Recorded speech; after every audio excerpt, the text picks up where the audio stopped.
Now we go to college sports. Earlier this year, the NCAA voted to allow college athletes to profit off their names and images. Tonight, the University of Arizona hosted a panel featuring experts on that topic, and they did not all agree. The new rules mean college stars like Nico Mannion and Jamari Joyner can now get paid for sponsorships and endorsements. With 2 seconds to go! Sales of jerseys with their name and number, or even being featured in a video game.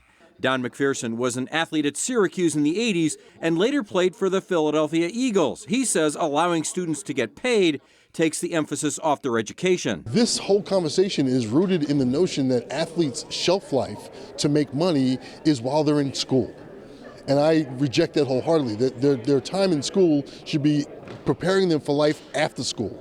I don't understand at all why them being able to do a commercial in the summer somehow lessens the education. One criticism of the new rules is that students could start choosing what school to go to based off how much money they can make. That's what this conversation is about. Monetize because you're worth something, not as a human being, but as a commodity. Economist Andy Schwartz says the new rules would do the opposite, even balancing out how many star players end up on a single roster. The single biggest impediment to competitive balance in sports right now is that Kentucky doesn't have to pay market rate to stock the roster with NBA players. If they had to pay market rate, they couldn't afford them all, and they would be spread out more. Those who support the new rules say it allows athletes to benefit from hard work they're already doing for free. So often we forget about all of the opportunities that athletes have to pass up, whether it's a class or a lecture that they could attend on campus or an internship that they could do or going abroad during the season. Most of the panelists agree on at least one thing. This process is complicated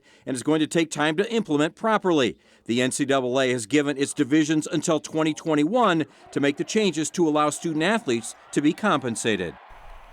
And that's it. There's a lot that still has to be decided Absolutely. before 2021 comes.